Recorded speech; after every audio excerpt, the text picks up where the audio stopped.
మధ్య బంగాళాఖాతంలో ఈ నెల 25న అల్పపీడనం ఏర్పడే అవకాశాలు ఉన్నాయని, అది మరుసటి రోజు వాయుగుండంగా బలపడినట్లు వాతావరణ శాఖ ఒక ప్రకటనలో తెలిపింది. దక్షిణ ఒడిశా, ఉత్తరాంధ్ర, కోస్తా ప్రాంతాల్లో ఇది 27న తీరం దాటుతుందని అంచనా వేస్తున్నట్లుగా పేర్కొంది. ఇక దీనివల్ల ఉత్తర తెలంగాణ జిల్లాలో భారీ వర్షాలు కురుస్తాయని నిపుణులు చెబుతున్నారు. 3 రోజులుగా మధ్య బంగాళాఖాతం మీదుగా తమిళనాడు, దక్షిణ ఆంధ్ర తీరం వరకు ఉపరితల ఆవర్తనం కొనసాగుతున్నట్లుగా సూచించింది. రాష్ట్రంలోని కొన్ని జిల్లాల్లో సోమ, మంగళవారాల్లో తేలికపాటి నుంచి భారీ వర్షాలు కురిసే అవకాశాలు ఉన్నాయని తెలిపింది. ఇక వాతావరణ శాఖ హెచ్చరికలకు సంబంధించిన పూర్తి సమాచారాన్ని మా ప్రతినిధి నందకుమార్ అందిస్తారు. నందకుమార్, చెప్పండి.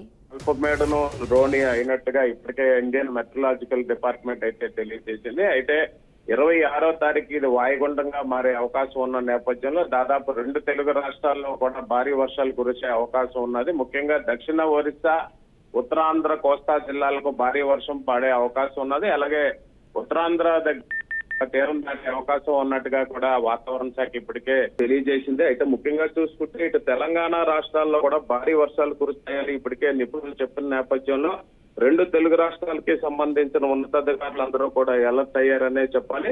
అయితే కొన్ని ప్రాంతాల్లోని ఏదైతే కోస్టల్ ఏరియాకి సంబంధించి కాకుండా ఇతర ప్రాంతాల్లోని కొంత తేలికపాటి వర్షాలు కురిసే అవకాశం ఉన్న తరుణంలో కొన్ని జిల్లాలకు, ముఖ్యంగా కోస్టల్ జిల్లాలైన నెల్లూరు, బాపట్ల, ఇటు విశాఖపట్నం, శ్రీకాకుళం, విజయనగరం జిల్లాలకైతే కొంత మేరకు ఎల్లో అలర్ట్ ఇచ్చారు. ఇప్పటికే రాష్ట్రంలో ఉన్న కలెక్టర్లు అందరూ కూడా దీనిపైన అప్రమత్తం అయ్యి ఎప్పటికప్పుడు లోతట్టు ప్రాంతాల్లో ఉన్న ప్రజలందరినీ కూడా అప్రమత్తం చేసే దిశగా ప్రయత్నాలు అయితే కొనసాగిస్తున్నారు. ముఖ్యంగా మత్స్యకారులు ఎవరైతే వేటకు వెళ్ళున్నారో వాళ్ళందరికీ కూడా శాటిలైట్ ఫోన్స్ ద్వారా దగ్గరలో ఉన్న తీరాలకు వచ్చే దిశగా వాళ్ళకి ఇప్పటికే సమాచారం అయితే అందిస్తున్నారు. ముఖ్యంగా అల్లూరు జిల్లా ఏదైతే గిరిజన ప్రాంతాల ప్రజలు అక్కడ వాగులు, వంకలు పొంగే అవకాశం ఉన్న నేపథ్యంలో వాళ్ళందరికీ కూడా సురక్షిత ప్రాంతాలకి అలాగే పునరావాస కేంద్రాలకు వచ్చే దిశగా కూడా ప్రయత్నాలు అయితే కొనసాగుతున్నాయి. ముఖ్యంగా ఇటు రైవాడ ఇటువంటి రిజర్వాయర్ ఇన్ఫ్లో అవుట్ఫ్లో ఎక్కువగా ఉన్న నేపథ్యంలో ఎప్పటికక్కడ అక్కడ మెజర్మెంట్స్ తీసుకొని ఇటు ఇరిగేషన్ శాఖ ఈఎన్సీకి పంపించే దిశగా కూడా ప్రయత్నాలు అయితే చేస్తున్నారు. అలాగే ఎలక్ట్రిసిటీ బోర్డుకి సంబంధించి అధికారులు కూడా